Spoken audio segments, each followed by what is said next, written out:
what does it mean to do B2B sales in the last 10 years. There were quite a lot of progress was made since then, but I still see a huge gap in the market. And that's with the recent development of LLMs, how now the semantic intelligence is becoming possible, where I firmly believe the contextual and emotional intelligence is basically the future of B2B sales. Hey, greetings everybody. This is the Hyperengage Podcast, and there are so many problems that we got thrown into, and the people that actually recommend some topics, and that way we try to reach out the best people to answer and talk about this, and not so shiny, fleshy, stories, but also real somebody that has gotten into trenches and did all the dirty work that all these founders do and nobody talks about. And most of the founders, 80% of them, I would say, go about, posting LinkedIn and, telling them, hey, we are at 15,000 MRR, we are 20,000 MRR in the first 3 months, we are $1 million in first year, and a lot of this. So I was just more curious about how this, based on all the feedback we got, is like how sales intelligence or prospecting can play a big part, and how that has changed over time, especially this outbound and lead sourcing, data enrichment, qualifying the leads and all of those. I know there are teams that are not so much relying on all these big platforms that are like charging big bucks, and they're still kind of subsided to figure out what is going to be the best tool that fits within their budget, what is going to be the best technology even with this age of AI. So that's why we have Aleksa, who's the founder of Dealmayker, a newly born product that is highly focused on sales intelligence, a semantic sales intelligence to help empower the SMBs and mid-market and smaller teams. And we're going to be talking about all these topics around sales and around prospecting. So thank you very much, Aleksa, for taking the time. Yeah, Adil, thanks a lot for having me. And, as we were just speaking before this, we have quite a lot of overlap, so I'm looking forward to chat about them. Love it. Perfect. So now, Aleksa, I know that building anything in AI is become a new norm for anybody that wants to, do something or wants to, build something, be it an engineer or a founder, entrepreneur. Everybody wants to do something with AI, with these platforms like Lovable and all these replets and cursors. But what gave you kind of thought around like why to build Alexa? How did you live this problem? A lot of founders that come up saying, "Hey, we had different companies at different roles. We've been facing this problem, and now this with AI. We wanted to build something that solved this problem." What is your story going into Dealmaker when you started? I know not so long ago. Yeah. So for the previous 10 years, I was working in B2B sales as a full cycle BDR at SaaS and fintech companies. So I felt this pain all over the place. And afterwards, I was doing founder-led sales. I'm sure you're doing it too. So I felt it from different perspectives, different roles. What does it mean to do B2B sales in the last 10 years? And something that we were just chatting is that I actually thought about this concept in 2020, where I was very frustrated with how the B2B sales is done. There were quite a lot of progress was made since then, but I still see a huge gap in the market. And that's with the recent development of LLMs, how now the semantic intelligence is becoming possible, where I firmly believe the contextual and emotional intelligence is basically the future of B2B sales. There has never been more data out there. And the thing is, people are overwhelmed by the amount of data, the tools, possibilities, and everything. And that till recently, the whole stigma was just let's send mass email to 10,000 people, and then let's get maybe one reply rate, and majority of people would write unsubscribe, but we can report to our manager that we did something, and so and you get in a cycle where everything was oriented towards quantity. And I firmly believe that now the next 5-10 years, it will be all about quality. It will be all about semantic, contextual, and emotional intelligence in B2B sales. Alexa, I love that this that you mentioned because any app platform is talking about context, talking about capabilities and specialization onto Yep. their capabilities at the end of the day, the outcomes.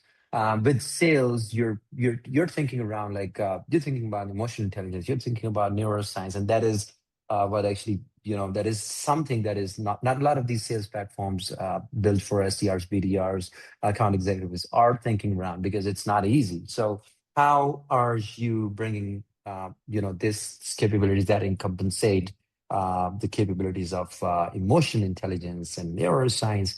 I know it is so big. Being a salesman for more than a decade now, I know it's about emotion intelligence. I do want to mention this book, Never Split the Difference, that is all about it. Like this Yep. is how like you gotta understand people at the human level, and that's how you connect by making sure that you're emotionally connected. So if you just talk about that part in whatever you're building and going to build next, could you explain more on this?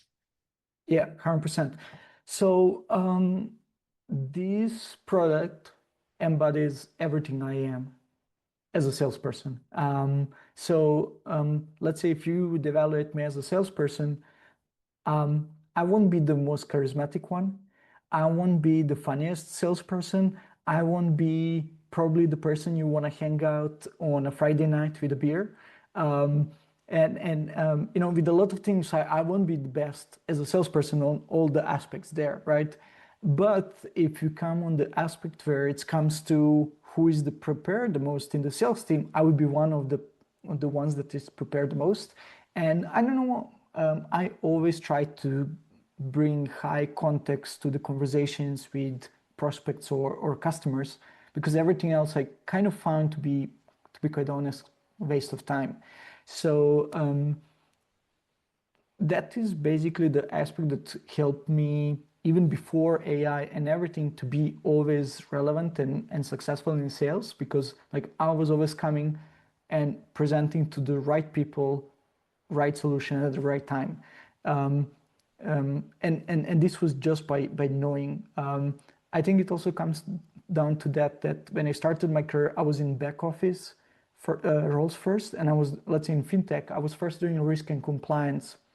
As I transitioned into sales, into front office, I used that knowledge when I would have conversations with my prospects.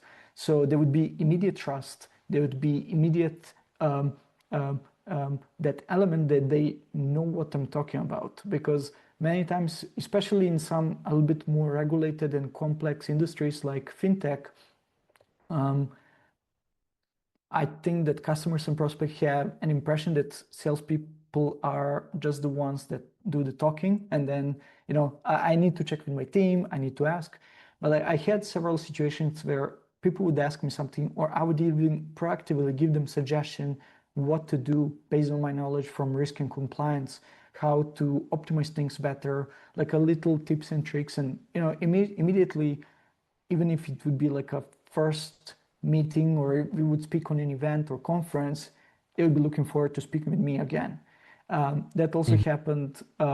Actually, the call I had before this one right now, um, it was all about I'm bringing the right context. They have certain problem. It's related to go to market, also sales, but they were asking me for some suggestion in general in go to market and unit economics in sales and so on. So um, just bringing all the time the right context and the knowledge and sharing with people. That's been like my bread and butter. And where Mhm. if you would compare me against the other salespeople, what is my biggest competitive advantage as a salesperson? So the product embodies all of that. It helps you to find the right people at the right time with the right context, right? So I had one situation recently where one customer was using sales agency, and sales agency they used instantly LinkedIn outreach and just bam, bam, bam, bam, bam, thousands of messages to the prospects. And within 3 months, I think that they got zero meetings. And then the uh, company started using me directly, and even non-salespersons started using my product from the company, and they got around 5 meetings within the last 2 or 3 weeks. I'm not sure. And just for this simple reason is what they write is very high context to their prospects. And I feel Interesting. this is the future because like There is a right now, future. Yeah. right now with the automation, like you and me can today send email to every single person on this earth, like within next 24 hours, right? But will it be relevant? Will it be helpful? Will it make sense? I would argue not, right? So Mhm. it's all about going in the direction. Today's quite popular called account-based marketing, if you're familiar with it. But I've been doing that pretty much all the time, like, focusing on a smaller group of leads. Let's say in the quarter, we focus only on 100, 200 leads and nobody else, and we do only things about them and be relevant and be helpful and be on the meetings and meet them on the events. And I believe this is the future. Like with the AI, with automations, I believe this is the future. 100%, 100% agreement. The context is the real differentiator, and that's how it's going to echo with people. And you Yeah, cannot build content at a large scale. I agree with yeah, that too. And yeah, then segmenting it, pairing it, look like yeah, audiences, having a smaller chunk and building right context and engaging with the right meaningful touch yeah. points is the next game. Now, talking about Dealmaker, what kind of, could you also explain what kind of customers are you serving, like in what segment? And what kind of sales motion that they have. Like, I know mostly would be doing prospecting and outreach, but in one industry. So for our audience to help better understand. Yeah, predominantly B2B sales and fractional functions like a fractional CTO, fractional CMO, etc. To my surprise, I would say 80 or 90% of my customers are non-salespeople, which was quite, if you asked me this 3 months ago, I wouldn't believe it. Where, obviously I would target salespeople, but then it started popping up more and more people that, um, I don't know if it was because of my circles, how they are, or I don't know, did it happen randomly or it's some kind of trend? But actually 80-90% of my customers are either founders or some other roles at B2B SaaS Growth, companies. yeah, growth Yeah, marketers might be growth yeah, marketers. yeah. At early stage B2B SaaS companies and also fractional functions. So this actually came by surprise to me, that non-sales people will be using my product. And I have to say, I'm also kind of proud of that, because also in 2020, why I wanted to start a new sales product, because I found the current one super complex. Like I guarantee you, if you go and speak with salespeople, you cannot find one salesperson that loves their CRM, that loves their sales tool. Like there will be always something like, okay, maybe it has advantages, but like to get to that value, it's super, super complex and time to value is very lengthy. So I'm very proud that actually non-salespeople find the product simple enough to use it in their own workflows. So yeah. Interesting. And now talking about, I know that you mentioned that a lot of these customers are getting value, and proposition is purely is context because rest of everything everybody else is doing. So now thinking about those segments, are those like more fintech?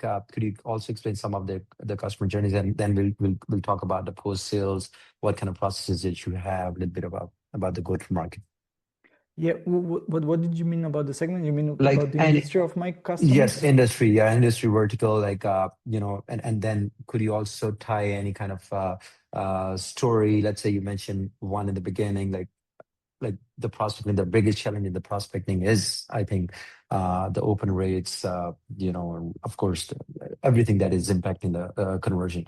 So how you're helping those industry verticals have a greater impact than Yeah. many other technologies that they might use and paying like three, four, five more X. Like this is an organization like where any growth team, any sales organization spills money, like sprays money, you know, and that Yeah. not get without getting anything in return of their investment. So how did you play that part really well, and with what kind of industry verticals, and could you also explain a bit of their workflow?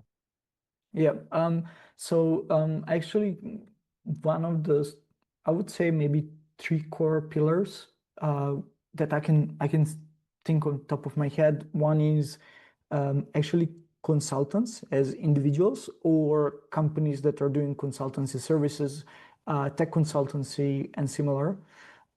Second one is it's a, I would say, wide group of B2B B2B SaaS companies. Some of them are coming from um,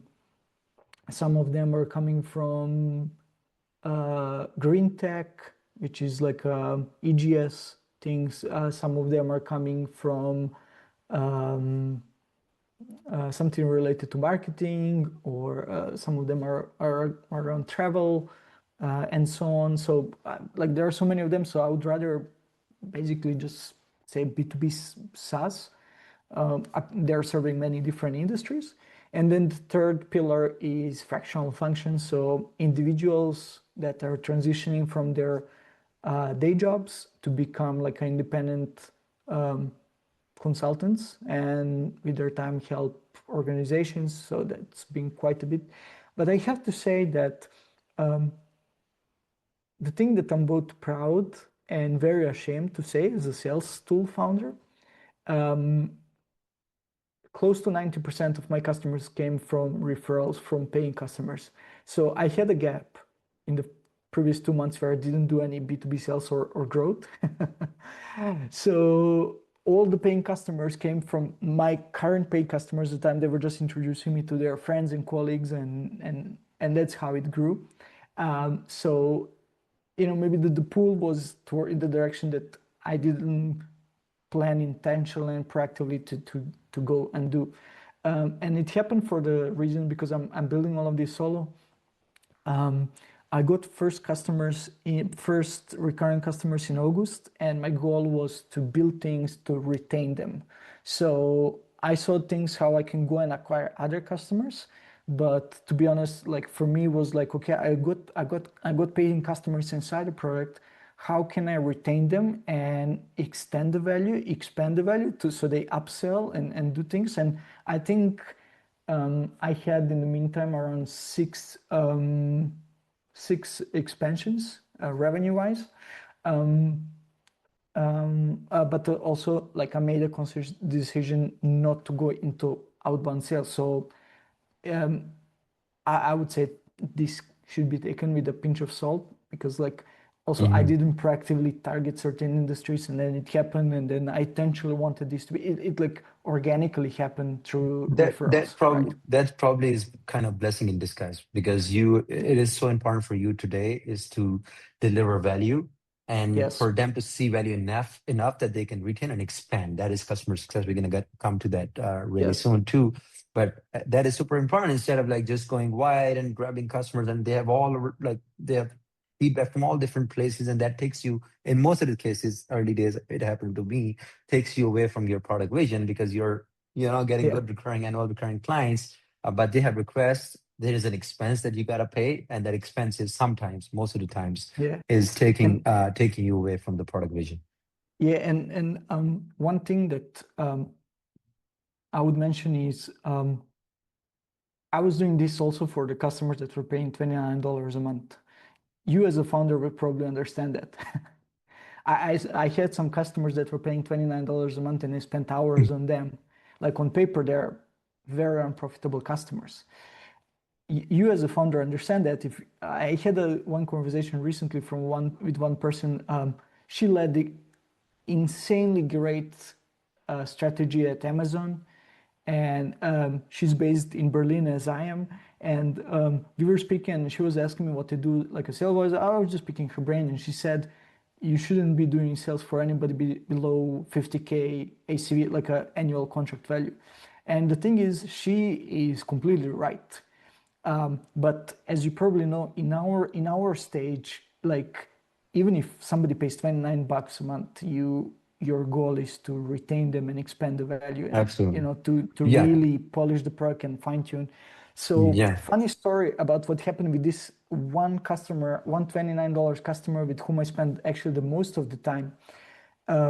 He expanded several times, like I bought some top ups and here and there, but more importantly, he introduced me to one huge enterprise customer in the US. They have 20,000 employees, and if I enter there, it will be like a easily 50 to 100K a month deal. if it happens, of course, we just got Yeah, recently introduced. I don't know, how the long sales cycle would be if it happens.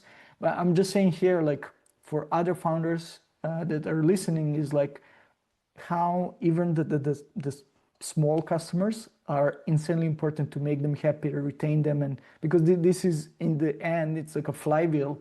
The better product you make, the more revenue you make. The more revenue you make, you better product. So it's like a feeding off each other. So just wanted to absolutely. share that gem Loved it. with Good your luck with that, founders. and yeah, good luck with that. And I'm so glad that you are able to build the trust while they were paying not as much, and you were able to build the trust that it was. And Yes. trust when it comes to selling products, delivering value with products, it's all about what you're doing as a product. As a person, it's good too, but at the end of the day, the only value that they see has to be how your product solves their problem, right? At the end of the day, Yeah. and if that 100%. problem you as a founder, if that problem, let's say if I have customers that are pretty low paying, like $150 to like a Hyperengage, they have a smaller team, not enough of data and data integration and tooling, but I serve them and that helped me get the feedback. That is going to help me serve, let's say, a bigger customer with 150, Yes. 200 grand a year contract. You get my point. So Yeah. you Yeah. you're 100%. smart enough to figure out like these problems that I'm solving for this small of a customer are the same problems that these big customers might gonna have. And Yeah. why not just train in my training room than going in the field, right? So Yeah. that aspect as well, I think you've done a great job there. Yeah, thanks a lot. I mean, it's very funny you say and emphasize on the trust element. I love it. And I actually recently made a video how to get first 100 B2B customers. And it's all about trust, right? Like, you know yourself, like when you're starting a company, you might have better product than the biggest competitor in the market. Like you can be better than Salesforce, better than Slack or whatever, but like nobody knows who you are, nobody trusts you, right?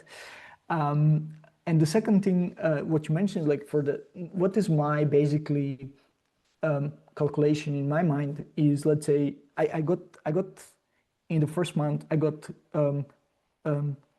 several customers paying $29 a month, a couple of more, but like for the ones that were paying $29 a month, the calculation in my head was like, hey, if I can retain this person and make this person happy, I know for sure with later on organic traffic, referrals, affiliate, whatever, I can get at least 1,000 people like that, right?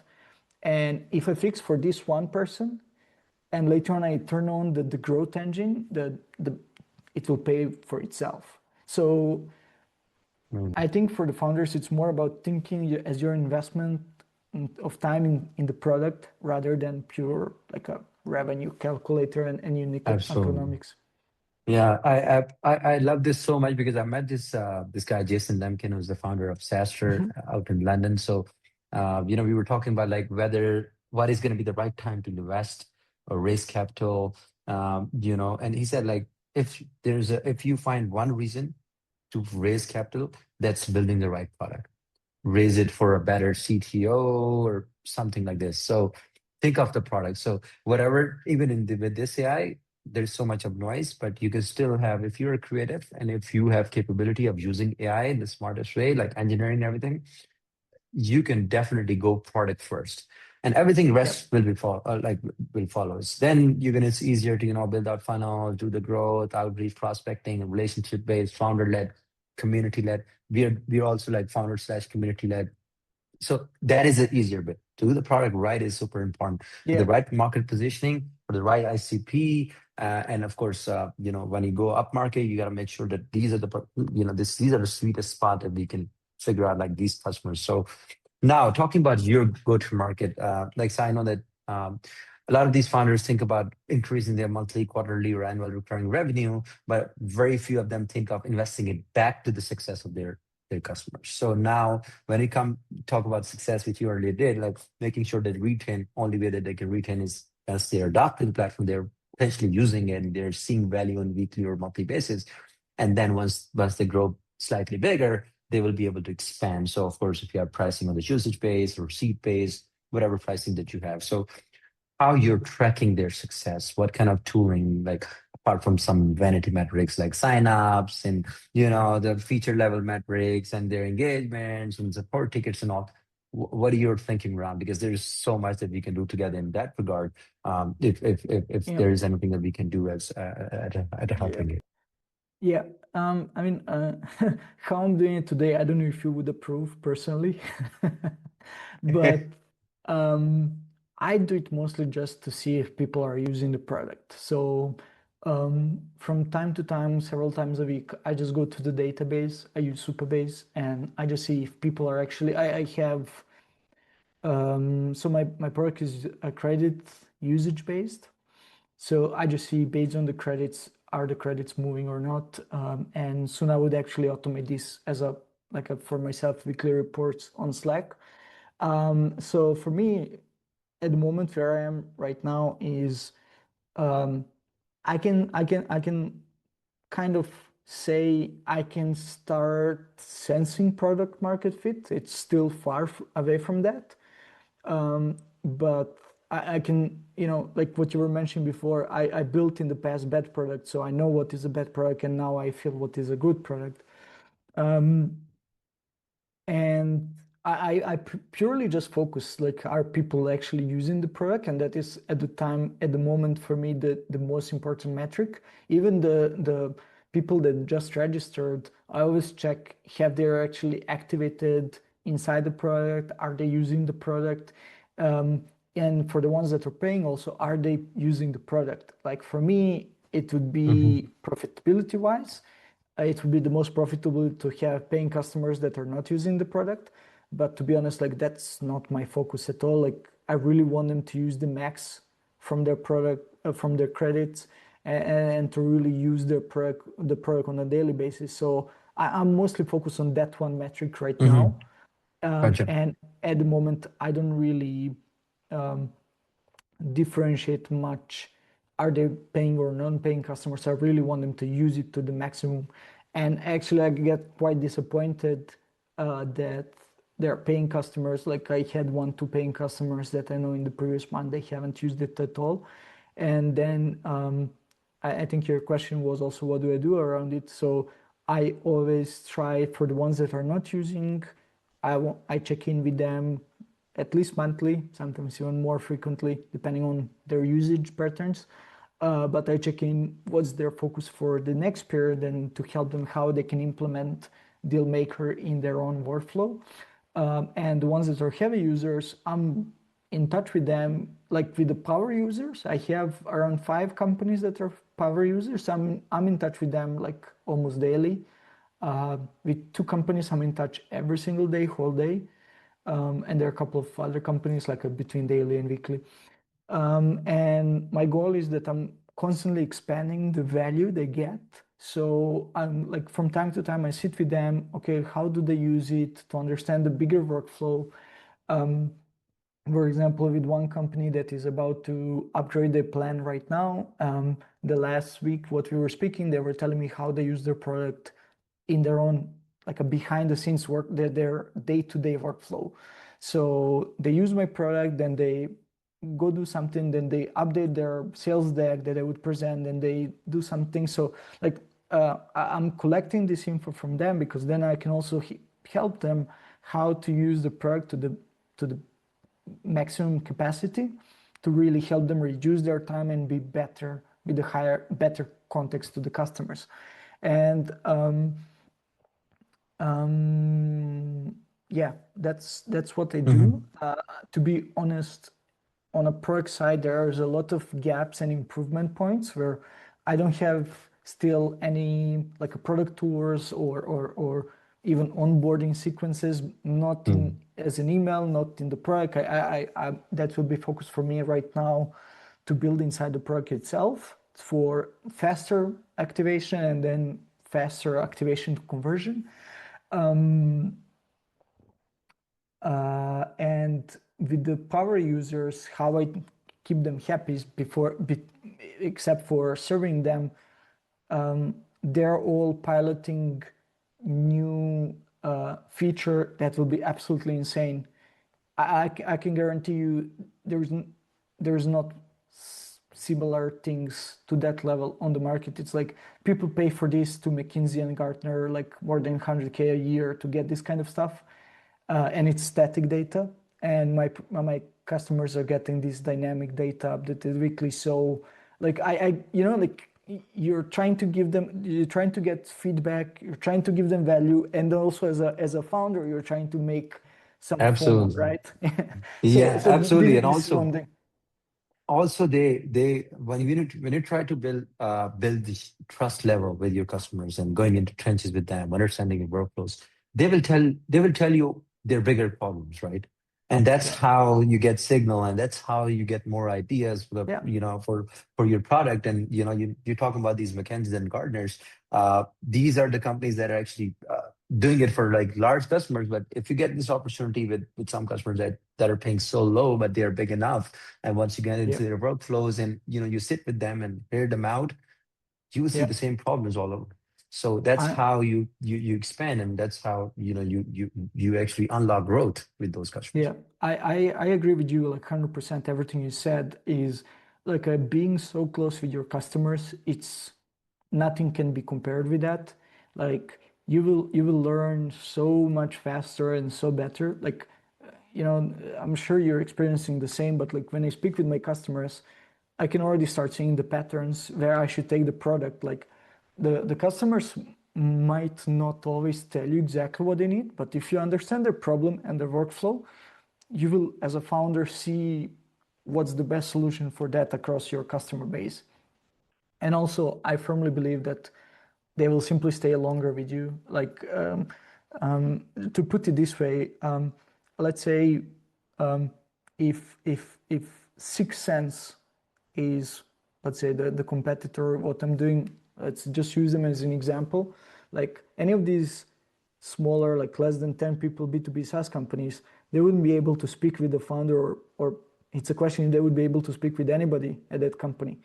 And with me, they get recommendations how to improve their sales process, how to improve their entire go-to-market. So I think it's like like that healthy relationship, like a symbiosis where both organisms are feeding off each other and improving constantly. So yeah, that's how I say. To kind of wrap up your this and previous question, like I don't have any sophisticated process or tools or stuff. Like I'm still also myself quite early, but it's just like being there Mhm. for them. Like people appreciate that and they love it, and they acknowledge that, and they pay for that, and they stay with you. Yeah, start making your raving fans when you're so early, and 100%. it's even more important than tracking. So now I'm thinking about your like what is I'm not so fond of asking people and founders about their MRR annual. So what is their next thing going into 2026 in Yeah. terms of in terms of growth? I know you just started a few quarters away, so now thinking about the growth as a founder in terms of team, in terms of revenue, in terms of course, the customers, I know that it's equally good starting off to get customers that are not paying anything, but they're still seeing value and they are growing. So, evolving with them, Yeah. growing with the customer. It's kind of similar like Notion model that when they started like as you have like also on a seat-based slash credit-based model. So Yeah. where do you think where you're heading and what makes you excited to come here? Yeah, so right now I came close to 3K MRR in October. I'm not sure if I crossed that mark in November. I had one like one plan went down, contraction, and I had a couple of new customers and a couple of experience. So I might cross 3K in November. And then I'm still trying by the end of the year to cross 5K MRR. It's going to be tricky. There is one more, like 3 more weeks left in the year, and then everyone goes for the holidays. And then definitely the first quarter of Q1 2026, I need to cross 10K MRR. That's like a must. Um, of course, my ambition is even higher than that, but that is like a minimum acceptable thing. With the new feature that I'm preparing, that I told you, that's like it's going to be insanely good. If I play my cards right, I might even cross that mark in December. So let's see. I already have some discussions. I don't know how fast they're gonna go. I don't know. Um, like there are so many different things, but like that's definitely the plan. And then for the yeah, for 2026 is just fully focusing on go to market. Um, so that's my plan. Like I even had last couple of weeks like a kind of like a code freeze where Hmm. nothing new is developed unless there is a bug or like a small makeup thing. But like it's just focusing on the growth. Like that's why I Focusing on put the growth. Yeah. yeah I had like a kind of sales freeze for 2 months to focus on getting the product really in the right shape, right Hmm. direction. And now um, I've had a code freeze for the product for the last couple of weeks. I'm all the time tempted to go back with the new feature because like the new feature, I'll ping you when it's live, but I can promise you it's insane. And I get Ooh. excited, and then I get like, I say to myself, no more development, just selling, just marketing. And then like, but maybe if I do this, maybe, Yeah. so yeah. I don't know if this answers your question, but like, um, Yeah, I mean that's the way to go. Like you cannot think envision so far out as a startup founder yeah, because that's there's so many moving parts in between, and you never know how you get to connect the dots 3 months down and 6 months down. So it's always good to stay focused in the yeah, moment and only think of like a quarter to and focus on the product. Yes, when it comes to product and a vision, a longer term view on what you want to build in what category, in what industry vertical, closer to your ICP, you should be yeah, 100% clear in the beginning. And if even if you're not, that's completely okay to not have yeah, visibility into that. But as long as you're working towards delivering value to the customers and doubling down on and getting more customers over weeks, over months, which you already have an idea and you have a realistic, not so flashy, realistic kind of goal in the next few months. I appreciate that, and wish you best on that. yeah. Thanks a lot. I mean, basically, this is also what I've changed myself. Like the previous company I was running, Hyperactive, that we were discussing. We raised funds from VCs, and then it was all the time thinking about the big milestone that will result in the next funding round.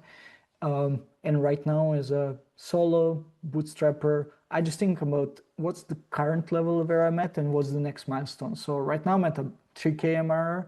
The next milestone is five. And if you think about it, I find it more kind of natural to go that way. Nothing against like a VC-backed startups and stuff. It just pushes you. It's just a different animal. It pushes you in the different mode, different direction, different level of thinking. Where let's say if you would be at zero, you need to think about 100K MRR right now, like to reach it quite quickly. And where I'm right now, I find it to be kind of healthier because I can also focus on retention and the right product. Like if I was focused only on the growth, I wouldn't have at all like a sales Yeah, base. you can never have So this freedom to, build the right product yeah, in the way that you envisioned yeah. by only Unless focusing on growth. yeah, unless you do like I mean, I think that these people like after they have like a first or second venture and then they raise a Mm. bunch of money and then they can do whatever they want. Like for Absolutely. They're example, already sorted. They OpenAI. already have their ICP and all Yeah, of this. like what OpenAI. I don't know if you're reading like a backstory. And Sam Altman said like Yeah. I was giving suggestions and recommendations to YC founders for years, and then with OpenAI, I've done everything against that and everything Mm. in totally different directions. So, like Mhm. you can afford to do that when you're already kind of quite big. You got money to fail a lot of Yeah, times. You got yeah, money to experiment, yeah, and let's say just imagine like if you have like 3 million pre-seed and you're thinking about like growth, sales, all of this, you can have bigger team. You can have like we can run into different experiments, uh, run through different pivots as well to do get to the closer customer, or maybe invest more into marketing, go to market, customer acquisition, a lot of that. And this is, of course, sometimes it's a privilege, and but a lot of times it's a pain. So yeah, a lot of there's so many people came on your side of the table uh, for all different views. So I appreciate that you've been pretty, I would say, pretty open and less rational about this funding thing. So I wish you best Alexa, I'm so looking forward to you bringing a lot of this content onto LinkedIn, and we all entire team work with you as a family, and we engage and we follow each other's journey. Yeah, sounds good, Adil. Thanks a lot for having me, and really looking forward with also what you guys do. I mean, as mentioned before this, like I see Yeah. quite a lot of overlaps what I was doing before with Hyperactive and what you're doing right now with Hyperengage. So I'm a firm believer in what you guys are doing and wish you all the best of luck. Thank you very much. Appreciate it. It means a lot.